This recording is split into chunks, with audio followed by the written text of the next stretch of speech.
भरोसा मत करो सांसों की डोरी टूट जाती है, छतें महफूज रहती हैं हवेली टूट जाती है। किसी दिन प्यास के बारे में उससे पूछिए, जिसकी कुएं में बाल्टी होती है रस्सी टूट जाती है। आज रिजवान भाई हमारे बीच से अचानक चले गए। ये हम में से कोई नहीं जानता कि कल का सूरज किसने देखा है, कल सुबह तक कौन जिंदा रहे कौन ना रहे, ये किसी को कोई खबर नहीं है। और कितने ऐसे थे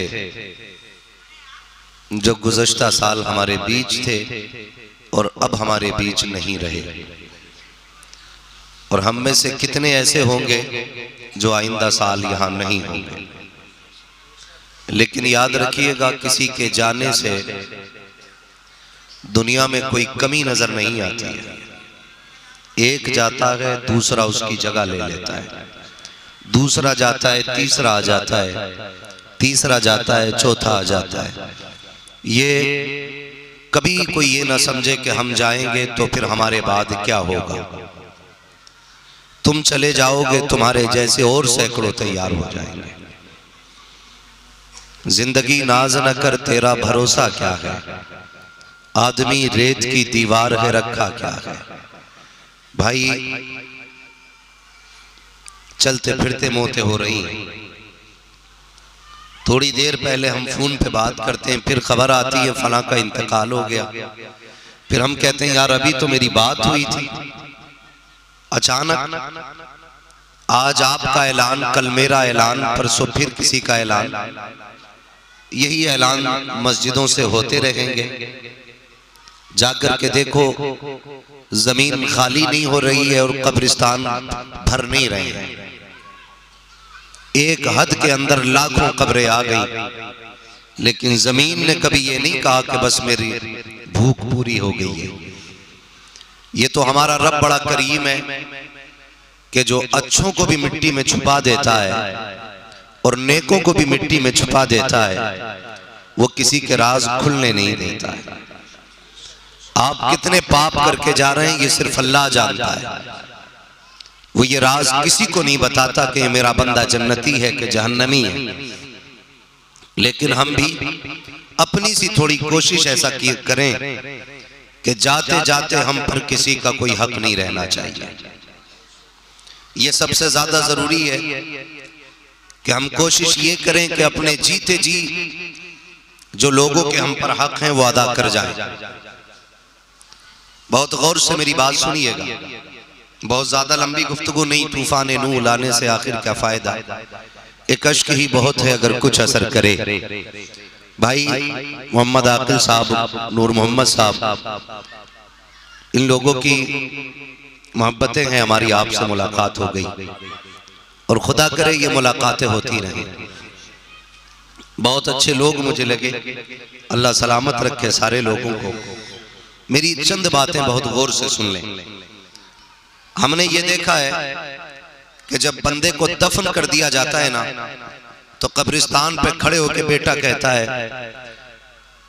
कि जिसका मेरे बाप पे हक था वो माफ कर दे या मुझसे ले ले, या फिर ये कहता है मेरे बाप ने किसी को तकलीफ दी थी, माफी मैं मांगता हूं।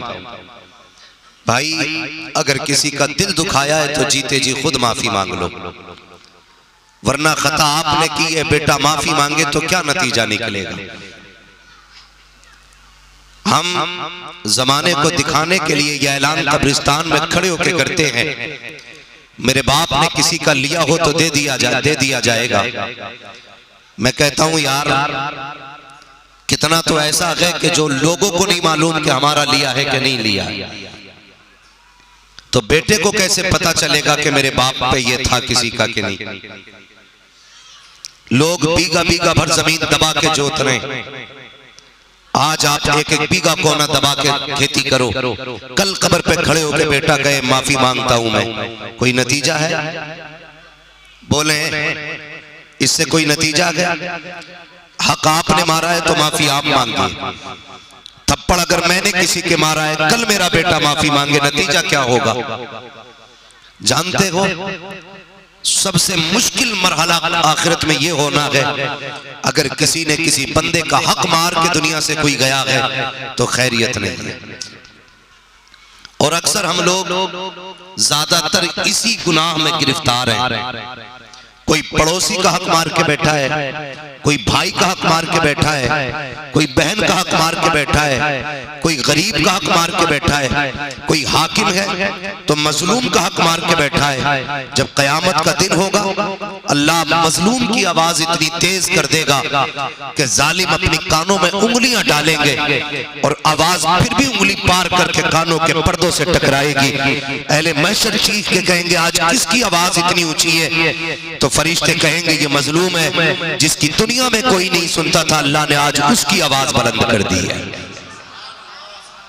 आज हम ये सोचते हैं जिसे हम दबा लें, जिसे चाहे थपड़ा दें, जिसे चाहे साइड कर दें, हमारे सामने कौन आ सकता है? याद रखिएगा मौलाए कायनात मौला अली ने फरमाया था ताकतवर से डरना या मत डरना, लेकिन कमजोर से हमेशा डरते रहना। कमजोर से हमेशा डरते रहना।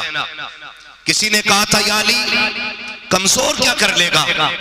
ताकतवर के पास पावर है, बदला ले सकता है, कमजोर क्या करेगा?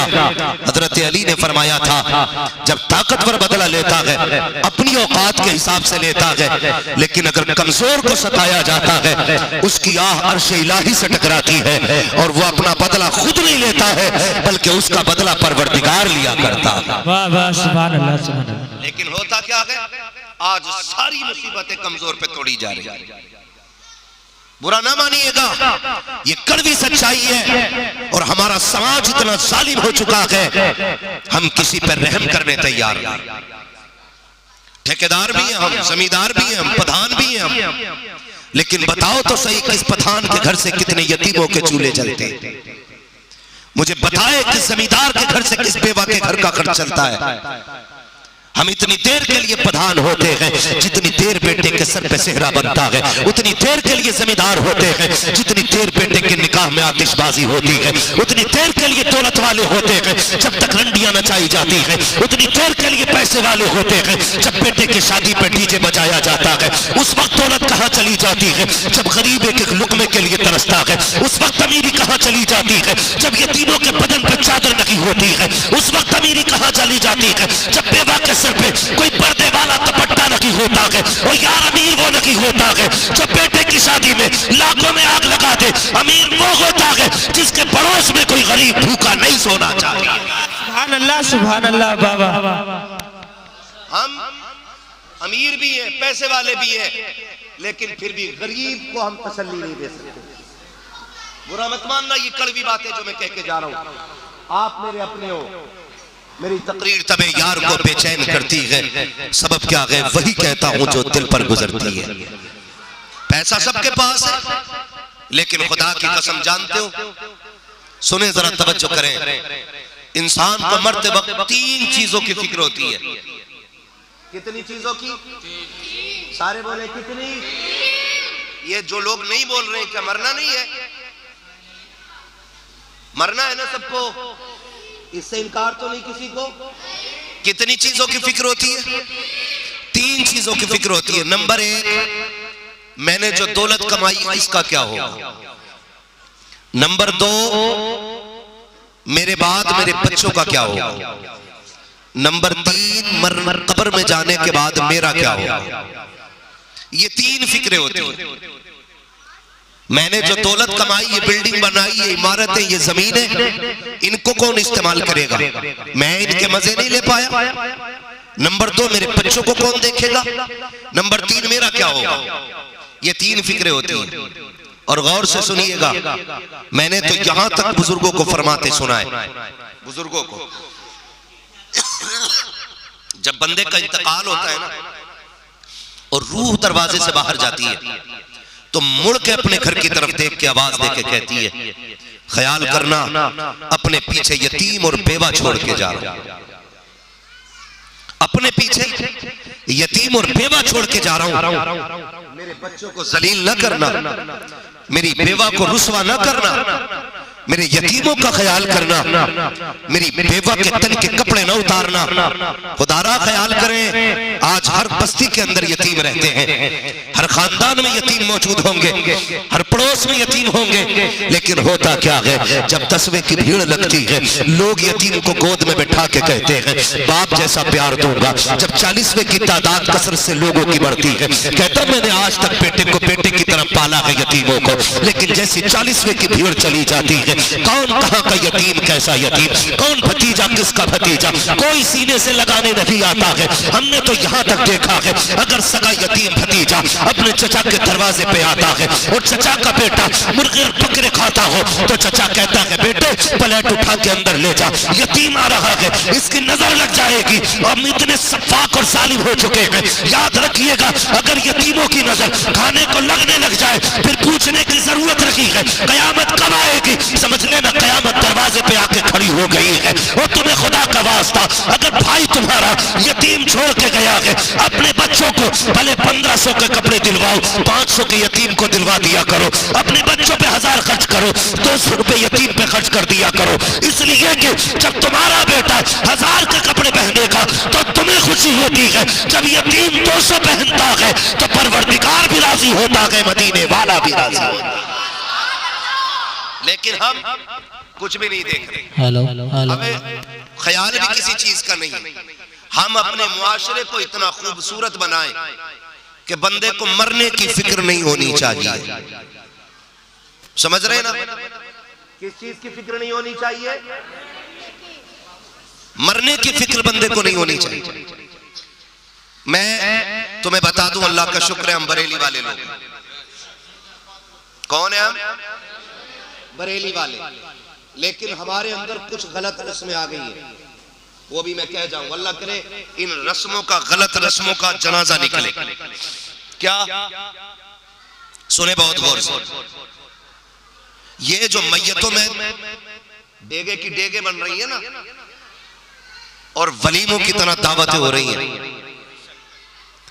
इसने बेड़ा गर्क करके रख दिया है गरीब का। पहले लोग कहते थे जीना मुश्किल है, लेकिन अब लोग कहते हैं मरना मुश्किल। बंदा जब हॉस्पिटल में आखिरी सांसें लेता है ना तो उसे अब ये फिक्र नहीं होती मैं मरने वाला हूं, उसे ये फिक्र खाए जाती है कि ये रोटी ये चावल मेरे बच्चे कहां से खर्चा उठाएंगे। ऐसा नहीं होता हमारे मुआशरे में, हम भी इसी समाज में रहते, खबर आ जाती है हॉस्पिटल से फलां का इंतकाल हो गया, तो जैसी खबर आती है ना इंतकाल हो गया, अभी जनाजा घर नहीं आता है, हम लोग मैयत के दरवाजे पे इकट्ठे होके बैठ जाते हैं, भाई चावल हैं कि मंगाने पड़ेंगे, बिरयानी बननी है कि मेहमानों के लिए औरत गोश्त बनना है।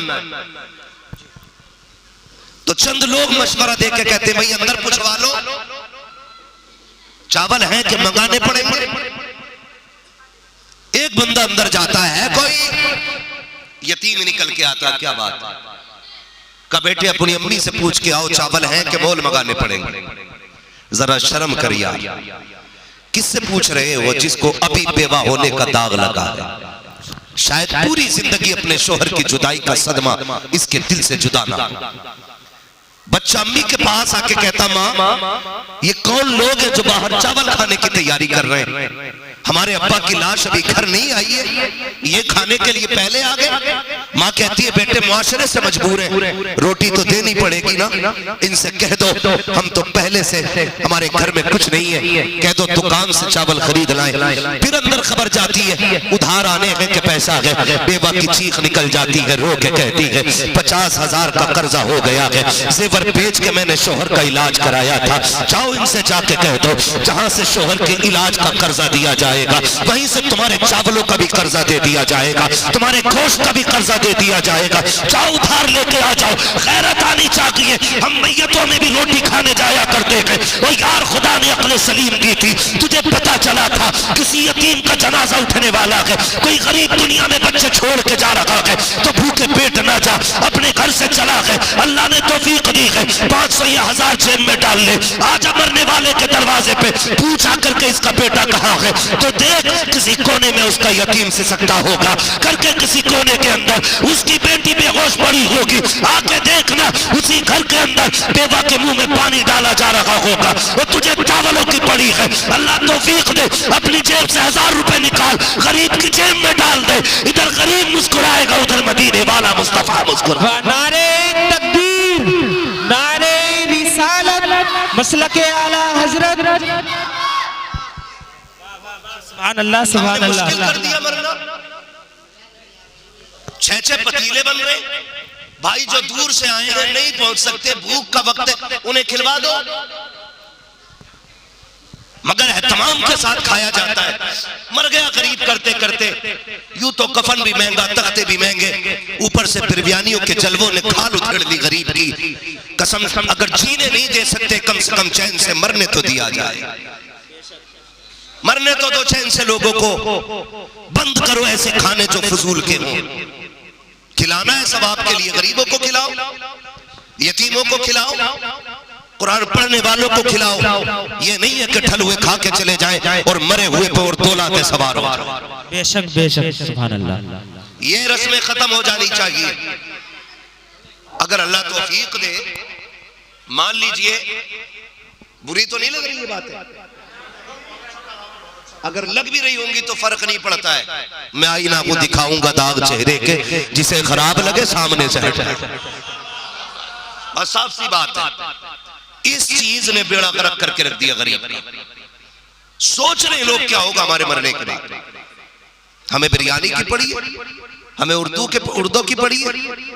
अगर अल्लाह ने तौफीक दी है ना, तो जितने का खाना खा जाते हैं ना हम लोग, उतने से किसी गरीब के घर का कर्जा उतारा जा सकता है। नहीं उतार सकते हम लोग कर्जा? उतार सकते हैं कि नहीं? उतार सकते हैं कि नहीं? हाँ, हम लोगों का रिवाज देखो, शादी होती है तो वहां लिफाफा लेके जा रहे हैं, जहां जरूरत नहीं है वहां लिफाफे में 1500 डाल के लेके जा रहा है, और नियत ये है मैं 1000 दूंगा तो ये 1100 देगा, मैं 500 दूंगा तो ये 600 देगा। खुदा ना खास्ता जिसे तुमने लिफाफा दिया वो मर गया, और बच्चों को पता भी नहीं हमारे बाप पे कर्जा है, क्या बनेगा जानते हो? 1 पैसे के बदले में ना 700 नमाजें ली जाएंगी, वो भी वो जो कबूल हुई होंगी। हाँ, जिसके अकाउंट में किसी का 500 रुपए का कर्जा है, भरेगा वो? अगर सोच रहे हो भाई यार जी के हिस्से में तो नमाजें ही नहीं है, बच जाएंगे, सुनिए, अगर देने के लिए नमाजें नहीं होंगी तो जिसका कर्जा होगा उसके गुनाह उठा करके, कर्जे वाले का उठा के, मकरूज का उठा करके, मकरूज के जो गुनाह होंगे, कर्जे वाले के जो गुनाह होंगे वो मकरूज के सर पे रखे जाए। अल्लाह अकबर। है कोई ठिकाना? कह रहा देखी जागी, अभी दुनिया में मौज करने दो, देख लेगा।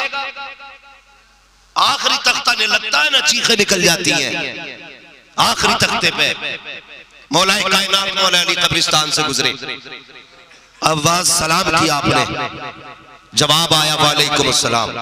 हजरत अली फरमाने लगे बताओ तो सही कब्रिस्तान का हाल क्या है? अंदर से आवाज आई, पहले अली ये बताओ हमने जो जमीन छोड़ी थी उसका क्या हुआ, हमने जो बच्चे छोड़े थे उनका क्या हुआ, हमने जो यार छोड़े थे उनका क्या हुआ? हजरत अली फरमाने लगे जो जमीन छोड़ के आया था बच्चों ने बांट ली, और जिन्हें अकेला छोड़ के आया था आज वो खुद जिम्मेदार बने बैठे।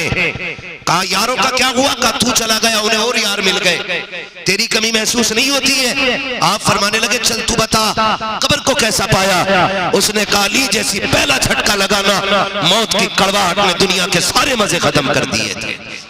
अल्लाह अकबर। पहले झटके ने सारी खुशियां भुला दी दुनिया की, पहला झटका जो कब्र ने दिया था। ओ भाई अल्लाह तौफीक दे, उस पैसे से कर्जे उतार दिया करो, यतीमों गरीबों के कर्जे उतार दिया करो। हम 500 के लिफाफे लेके जाते हैं, शादियों में लिख दिया जाए फला ने इतने हजार दिए, फला ने इतने हजार दिए। देना ही है तो कर्ज समझ के न दिया करो, इमदाद के तौर पे दिया करो। और इमदाद ही करने का शौक है तो शादी तो हो ही रखी है और हो जाएगी। अगर अल्लाह तौफीक दे तुझे पता चले कि कोई रिश्तेदार हॉस्पिटल में है, जेब में 1000 डाल हॉस्पिटल जा, लिफाफा बना के अस्पताल लेके जा, वहां बिना नाम लिखे दे दे। खुदा की कसम इस पैसे से अगर किसी गरीब की जिंदगी का इलाज हो गया, मरने की देर है, कब्र में मुस्तफा के तेरे गुनाहों की बख्शिश की जमानत लेके आएंगे और कहेंगे मौला इसे बख्श दे, इसने गरीब का ख्याल किया था, इसका ख्याल करने मैं आ गया। वाह वाह सुभान अल्लाह, बहुत खूब। लेकिन हम तो लिफाफा भी वहां देते हैं जहां नाम हो। बेशक प्रधान ने दिया 6000 का लिफाफा, आग लगे लिफाफे को। हाँ, इसके अंदर भी तो रात छुपा 5 दे रहा हूं, 11 लूंगा। और कुछ इतने ढीठ होते लौटाते ही ना, तो जिनने दिया वो कह रहा है यार हमारे पूरे के पूरे ही दिलवा दो ना, ये काम ना करे। किसी को भी देना है ना तो फिर कर्जा समझ के ना दे, ताकि मरने के बाद उसकी मुश्किलें ना बढ़े, उसकी मुश्किलें ना बढ़े। समझ रहे ना मेरी बात?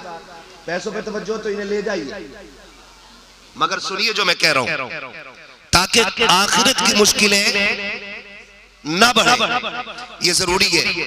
जानते हो आज कहते रहे देखिए आ जाएगा यार, बहुत गौर से सुनिए। सैयदुल अंबिया, सारे नबियों के इमाम, जो मेराज में गए तो अक्सा में सारे नबियों के इमाम बने, जो अर्शों पे पहुंचे तो फरिश्तों के इमाम बने, जो कायनात के इमाम बन करके आए। मेरे नबी की जिंदगी के बज़ाहिर आखिरी अय्याम आए। हुजूर नबी करीम सल्लल्लाहु तआला अलैहि वसल्लम ने इरशाद फरमाया, बिलाल जी आमीना के लाल का पूरे मदीने में ऐलान कर दो, लोग मुझसे मुलाकात के लिए आ जाए। हो सकता है कि आज ये मेरी और लोगों की आखिरी मुलाकात हो। जब मदीने शरीफ में यह ऐलान हुआ तो बच्चे और बूढ़े लोगों की चीखें निकल गई, क्योंकि उनका तो तसव्वुर ही नहीं था हुजूर के बगैर जिंदगी गुजारने का। वो तो जानता ही नहीं थे हुजूर के बगैर जिया कैसे जाएगा। लोगों की चीखें निकल गई, दौड़ पड़े। मेरे नबी चौक में बैठे, सहाबा के सहारे से आके बैठे। आक़ा करीम ने ऐलान किया, लोगों मुझ पे किसी का हक हो तो ले ले। मैं इस हाल में अपने रब से मिलना चाहता हूं कि मुझ पे किसी का कोई हक नहीं होना चाहिए। समझ गए इतनी बात? मैं इस हाल में अपने रब से मिलना चाहता हूं कि मुझ पे किसी का कोई हक ना हो। अब मैं बापों से भी गुजारिश करूंगा जो बेटों के साथ नाइंसाफी करके जाते हैं, औलाद के साथ नाजायज बर्तावे करके जाते हैं, अगर तुम पर औलाद का हक है, औलाद पर तुम्हारा हक है, औलाद को तुम्हारे बारे में हिसाब देना है तो तुम्हें भी औलाद के बारे में हिसाब देना। ये ख्याल रखिएगा, किसी बेटे के साथ नाइंसाफी न करना। मेरे हुजूर ने फरमाया, जिसका मुझ पे कोई हक है वो ले ले। कौन कह रहा है? ये वो कह रहा है जो कायनात को जन्नत बांटने आया है, जिसने लोगों को रिश्तों का मतलब समझाया है। वो कह रहा है जिसने खाली झोलियां भरी है, जिसने गरीबों को अमीर बनाया। वो कह रहा है जिसका मुझ पे हक हो तो ले ले। जिसका एक एक इंसान के एक एक बाल पे एहसान है, वो कह रहा है जिसका मुझ पे हक है वो ले ले। कह रहा मैं देख लूंगा, जो होगा देखा जाएगा। कोई नहीं आता देखने के लिए। खुशफहमी में ना रहना। जाते हैं ना कब्रिस्तान, जाते हो? जो नहीं जाता है ना उसे फिर 4 लोग लेके जाते हैं। जो खुद जाता वो लौट के आ जाता, जिसे 4 लेके जाते हैं वो फिर नहीं आता। आला हज़रत फरमाते, हाय गाफिल वो क्या जगह है जहां 5 जाते हैं 4 फिरते, एक वहीं रह जाता है 5। जाया करो, कब्रें देखी है? ऐसी भी होती हैं कब्रें जो ऊंची होती हैं, ऐसी भी होती हैं जो प्लेन हो गई, ऐसी कब्रें भी हैं जो गड्ढे बने जिनके, जिन कब्रों में आज लकड़ियां हड्डियां नजर आती हैं, ऐसी भी कब्रें। जाओ किसी 100 साल के बुड्ढे का हाथ पकड़ के कभी कब्रिस्तान लेके जाओ और निशान लगा के पूछो अब्बा ये किसकी कब्र है, वो कहेगा इसकी लाठी से धुआं निकलता था। ये जो कब्र बैठी हुई है ना बेटे, ये कहता था मेरे सामने कोई नहीं टिकता है। बड़े बड़े अमीर लेटे हुए हैं मिट्टी में, जाके देखो। जिन्हें घमंड था अपनी दौलत पर, वो भी मिट्टी का आज खुराक बने हुए हैं। जो हुस्न पे इतराते थे आज उनकी हड्डियां गल रही है। जिनकी ताकत के लोग कस्से पड़ते थे आज मिट्टी खा गई उनके बदलों को, कोई नहीं बचा है। तेरी मेरी औकात क्या है, एक दिन तुझे और मुझे भी मिट्टी के अंदर जाना है।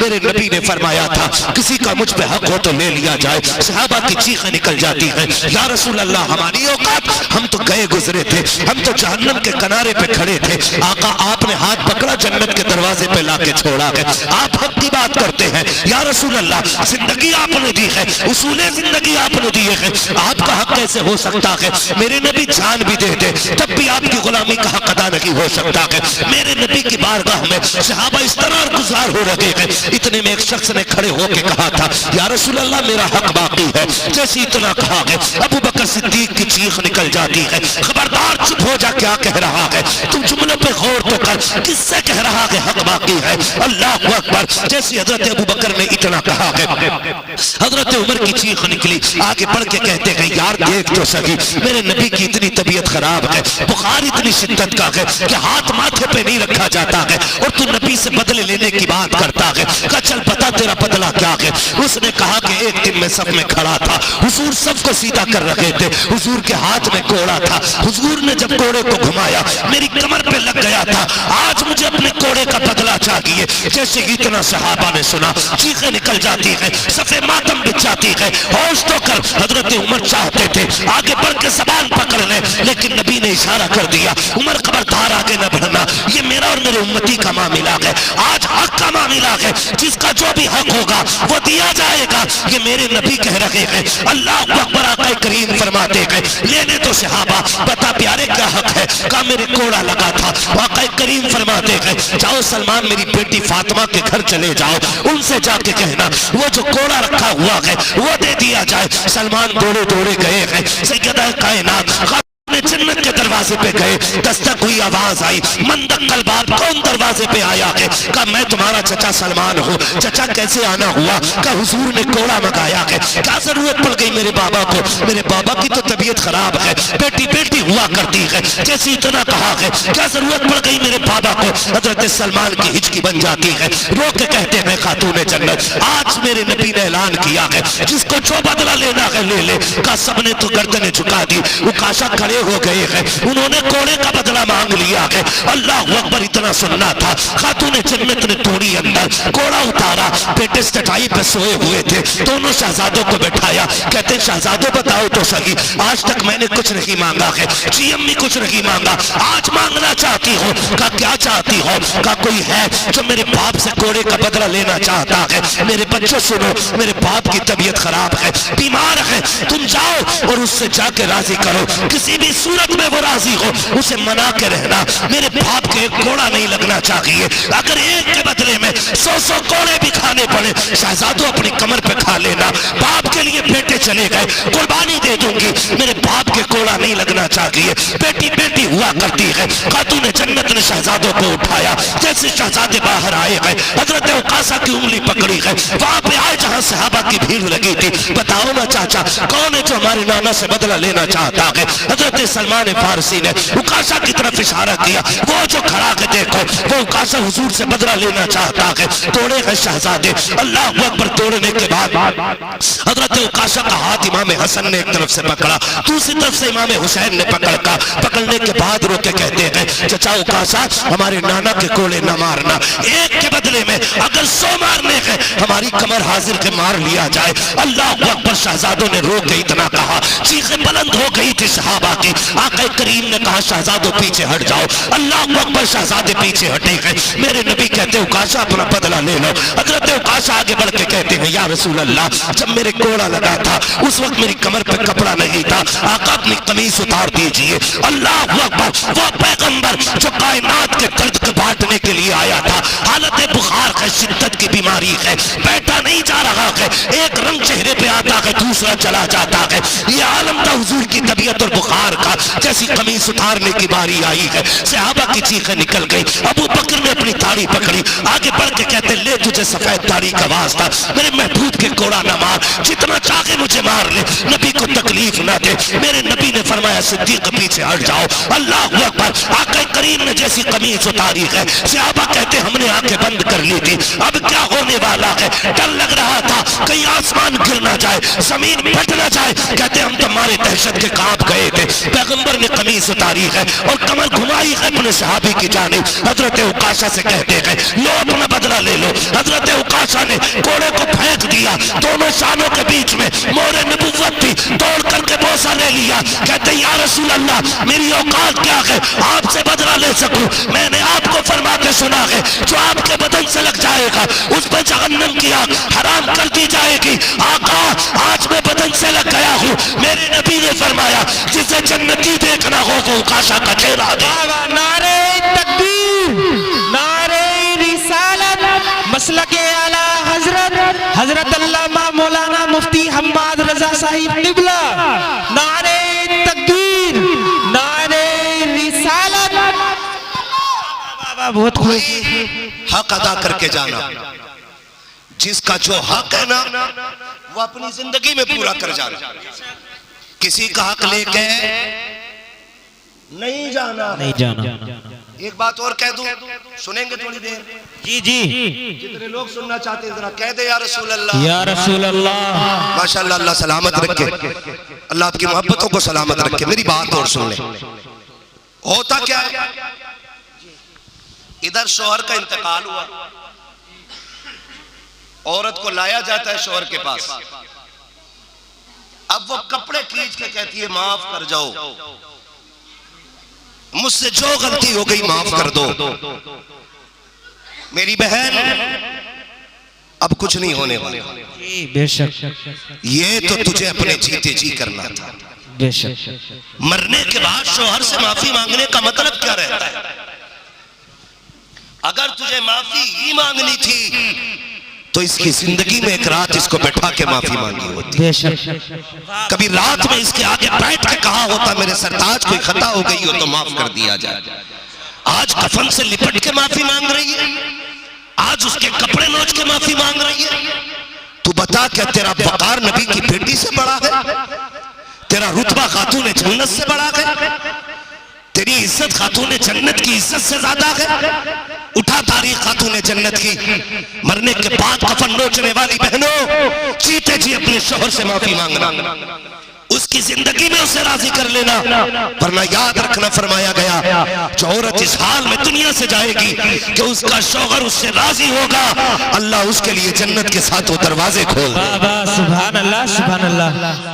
और अगर इस हाल में दुनिया से गई कि उसका शौहर उससे नाराज है तो जब तक हिसाब मुकम्मल नहीं हो जाएगा जन्नत की महक तक नहीं दी जाएगी। तो रस्में बन गई अजीब। मर गया तो कफन नोच रही है, माफ कर दो, अब क्या होने वाला? जब घर से निकलता था तो कहती थी तेरी शिकल देखना नहीं चाहती, जब जाता था तो कहती थी मर के आना, जब घर से जाता था तो कहती थी तेरी सूरत से नफरत है।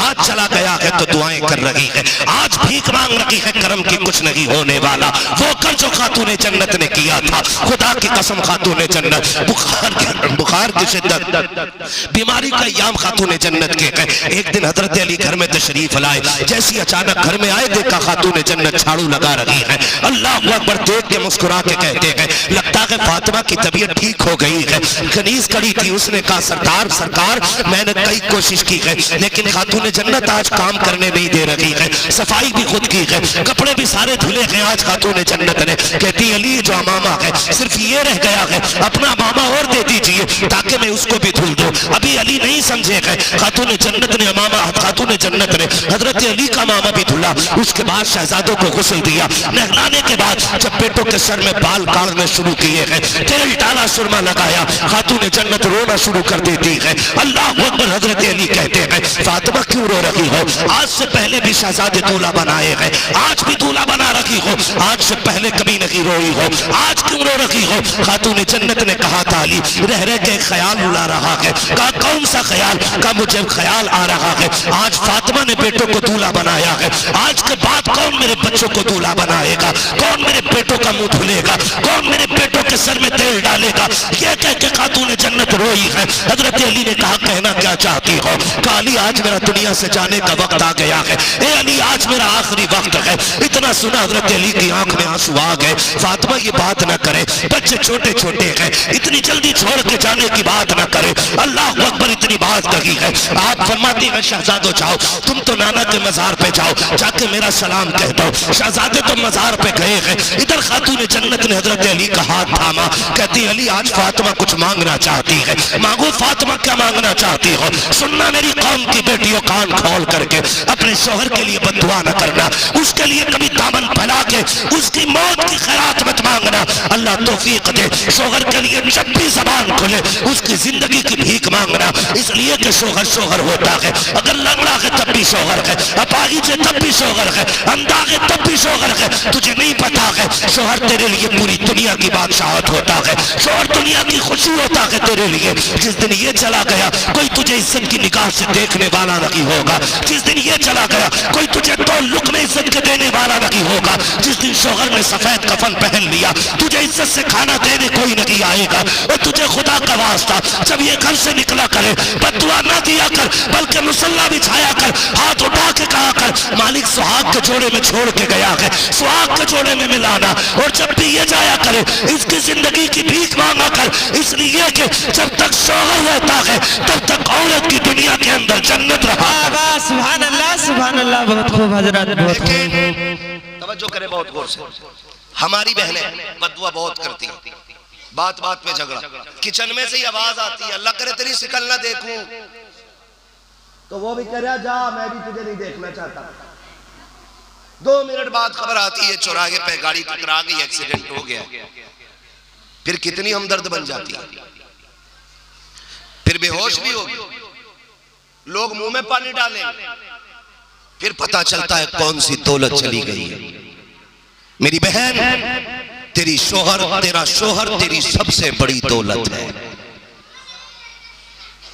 और ये भी मत सोचना शोहर ना होगा तो बेटे हैं, बेटे तो बेटे होते हैं, शोहर शोहर होता है। बेशक ये बात याद रखना, शोहर जो तुझे समझ सकता है तेरे बेटे तुझे नहीं समझ सकते। इसलिए कभी बेटों के धोखे में आकर शोहर से बगावत न करना, कभी मत बगावत करना। खातून जन्नत ने हाथ पकड़ा हजरत अली का, काली जरा कुछ बात करनी है तन्हाई में। अली आ गया, फातिमा बात क्या है? काली रात मैंने तहज्जुद की नमाज पढ़ी ना, फजर के इंतजार में मुसल्ले पे बैठी थी, मेरी आंख लग गई, ख्वाब में मेरे बाबा तशरीफ लाए थे और हुजूर ने फरमाया था फातिमा मेरी बेटी 6 महीने से मेरे गम में रो रही है, आज तूने सहरी अली के दस्तरखान पे खाई है, इफ्तार तुझे मेरे दस्तरखान पे करना है, इफ्तार मेरे दस्तरखान पे करना है। इसलिए अली, इसलिए फातिमा तैयारी कर ले बेटी मैं लेने आया हूं। अल्लाह अकबर, इतनी बात गई और रोने लगी। काली आज मुझे जाना है, हाथ पकड़ा, दामन पकड़ा अपना। काली एक हाथ, एक दामन मेरा अपने हाथ में ले। दामन का एक कोना हज़रत अली ने अपने हाथ में पकड़ा, दूसरा कोना खातून जन्नत ने अपने हाथ में पकड़ा और एक हाथ अली का अपने हाथ में लेके कहने लगी अली इतनी जिंदगी आपके साथ गुजारी, कोई गलती हो गई हो तो माफ कर दे। मैंने अली आज तक कुछ नहीं मांगा, मुझसे कोई गलती हो गई हो तो माफ कर दिया जाए।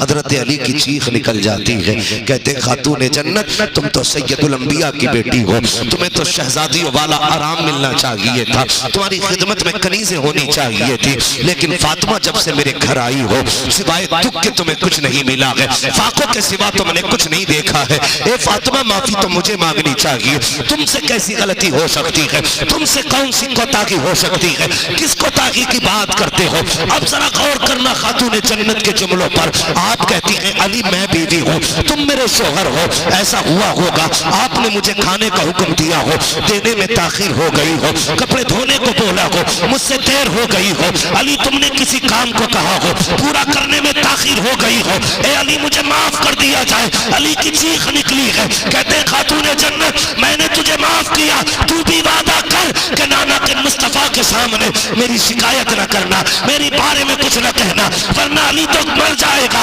अली बेमौत मारा जाएगा अगर तुमने शिकायत कर दी। खातून जन्नत कहती है अली कैसी बात करते हो, बस इतना बताओ तो मुझसे राजी हो के नहीं, इतना बताओ राजी हो के नहीं। ये खातून जन्नत है जो जाते जाते माफी मांग रही है। क्या इन्हें नहीं पता था कि मरने के बाद देखा जाएगा? अल्लाह अकबर। खातून जन्नत ने माफी मांगी। अगली बात हजरत अली से कही, कहने लगी ए अली मेरे बाद तुम दूसरा निकाह करोगे, अपनी बीवी के साथ जिंदगी गुजारोगे। ये देखो बेटे छोड़ के जा रही हूँ, बेटी छोड़ के जा रही हूँ, 29 दिन उन बीवी के साथ रहना, लेकिन एक दिन मेरे बच्चों के साथ गुजार लिया करना, मेरे बच्चों के साथ एक दिन गुजार लेना, इसलिए कि मेरे बच्चे मेरे बगैर कभी तन्हाई महसूस न कर पाए। अल्लाह अकबर। अब खातून जन्नत का अगला जुमला सुने। फरमाती है ए अली अगर मैं कब्रिस्तान चली जाऊं, वक्त मिल जाया करे, एक दिन मेरी कब्र पे भी आ जाया करना, मुझे तुम्हारे आने का इंतजार रहा करेगा। अल्लाह अकबर। ये खातून जन्नत है, मामले साफ करके जा रही है। फिर उसके बाद अली कहते हैं खातून जन्नत अंदर चली गई और कमरा बंद किया। कहते पता नहीं चला क्या हुआ, अलबत्ता इतना है कि जब वो अंदर गई वो ये दुआ करती है, ए मेरे परवरदिगार मैंने जिब्रील से भी हया की है, मिकाईल से भी मुझे शर्म आती है, अब इजराइल को न भेजना, मेरी रूह खुद निकाल ले जैसे तेरी मर्जी चाहे, लेकिन मेरे मालिक मेरे पास मलकुल मौत को न भेजना, मुझे हया आएगी। कहते अंदर से आवाज आ रही थी, या अय्युहन नफ्सुल मुतमइन्ना इरजिई इला रब्बिकी रादियतन मर्दिय्या फदखुली फी इबादी फदखुली जन्नती। खुदा की कसम अली कहते हैं फातिमा ऐसे मामले निपटा के गई कि रब ने खुद उसके जिस्म से उसकी रूह अपने दस्ते कुदरत से निकाली। सुभान अल्लाह। नारे तकबीर, नारे रिसालत, मसलके आला हजरत, नारे तकबीर। मेरी बहनों जीते जी अपने शोहरों से मामला साफ करो, माफी तलाफी जिससे करनी है जीते जी करो। मेरे भाइयों आप भी अपने जीते जी अपने मामला फाइनल करें, मरने के बाद का इंतजार ना करना। बेटे दे देंगे, बड़ी जमीन पड़ी है बेच के दे देंगे, किसी का बेटा नहीं देता है। हमने बड़े बड़े दौलत वालों के बेटों को बाप की दौलत पे डांस करते देखा है। हाँ अपने मामलात खुद निपटा के जाना, खुद निपटा के जाओ अपने मामले। किसी का दिल दुखाया है तो माफी मांग लो, किसी का हक मारा है तो दे दो यार, कोई चीज नहीं है ये। हाँ लाख 2 लाख से क्या बिगड़ता है, रज़ाक अल्लाह है। मगर हम ये सोचते हैं कि जितनी पैदावार होती है ना पड़ोसी की मैंड में ही होती है। जब भी जा रहा खेत पूरे दरिया वहीं जाके, रज़ाक अल्लाह है। नेक नियत करके अपनी छोड़ दे, अल्लाह खेत के किसी कोने में तेरे हिस्से के रिस्क में बरकतें अता फरमाएगा। करेंगे इंशाअल्लाह, सारे बोले इंशाअल्लाह। ये जो गलत रस्में हैं इनसे बाहर निकले, जो खाना जिसका हक है वही खाया करे। अल्लाह ने आपको देने वाला बनाया है तो लुटेरे ना बने। और एक बात और कह जाऊं, अपनी बेटियों के निकाह अपनी जिंदगी में कर जाना। आखिरी बात, ऐसे माइक पे अगर 2 दिन बोलने तो 6 महीने आराम करें, और यहाँ तो रोज बोलना रहता है। मगर ये आप लोगों की मोहब्बत प्यार से सुन रहे हैं तो मैं हिम्मत करके बात कर रहा हूं।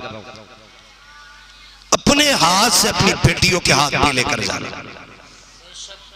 ये मत देखा करो कि ऊंचा रिश्ता मिलेगा, पैसे वाला मिलेगा तब रिश्ता करेंगे। बच्चों की उम्र हो जाए जल्दी निकाह कर दो, इसलिए कि तुम्हारे बाप तुम्हारे बच्चों के साथ क्या होना ये तुम नहीं जानते। अपने बच्चों के हाथ अपनी जिंदगी में पी लेकर जाओ। मत देखो ऊंट पे बैठने वाला दामाद, जमीन पे चलने वाले के हाथ में बेटी दे दो। हाँ मगर ये देखा करो इसके घर में हराम की दौलत तो नहीं है, हराम के सोने के लुक़मे खिलाने से बेहतर चटनी से हलाल के लुक़मे खिलाने वाला दामाद अच्छा होता है। वरना हराम लुक़मों की लानत 7 पुश्तों तक जाती है। पैसे वाला है, हराम कमा रहा तो आग लगे, गरीब है चटनी से खिला रहा है, हलाल की खिला रहा है, सर आंखों पे रख लिया करो।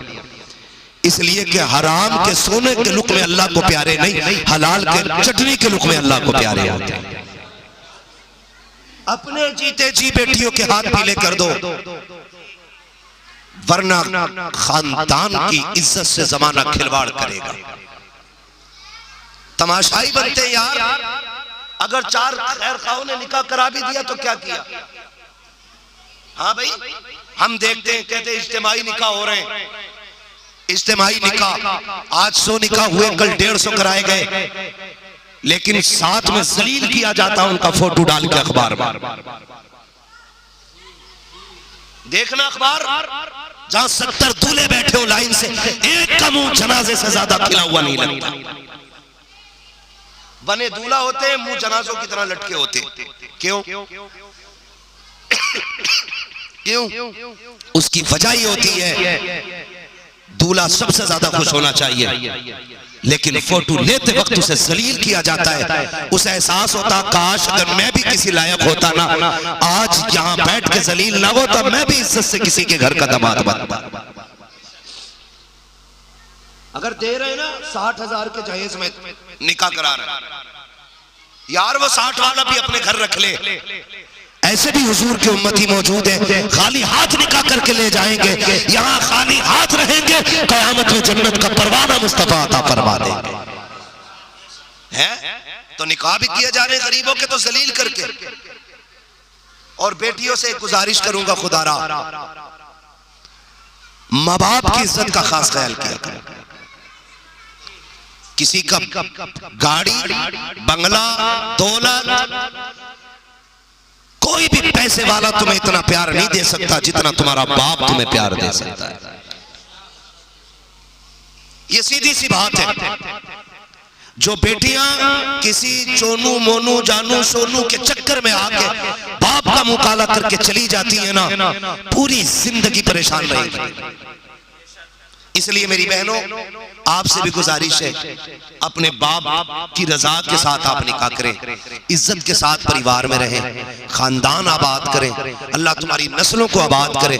हालांकि मुझसे तो कहा गया था इस मौजू पर मुकम्मल गुफ्तगू होनी है, लेकिन मैं नहीं, बस इशारा अपनी बहनों से, मेरी बहनें भी बैठी हैं, आई हैं, इनसे कहूंगा खुदारा माँ बाप की इज्जत का ख्याल करें। नौजवानों से गुजारिश करूंगा, तुम भी अपना वक्त अच्छे कामों में गुजारो, गरीबों की मदद करो, जरूरतमंदों के काम आओ। अच्छा रिश्तेदार वो नहीं होता है जो मुर्गा खाने के वक्त आगे आए, अच्छा रिश्तेदार वो होता है जो मुसीबत के वक्त रिश्तेदार के काम आता है। ठीक है, करेंगे इंशाल्लाह। जरूरत पे फोन तो बंद नहीं करेंगे।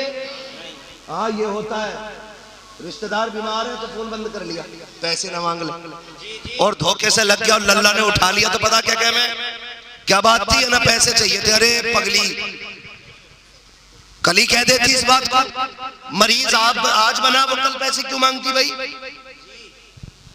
उल्लू बनाने का ये एक आसान तरीका कि मुझसे अभी ले गया वो, और लेके कोई नहीं जाता। अगर तुम्हारा पैसा अपनों के काम नहीं आया तो आग लगे ऐसे पैसे को। जी बेशक,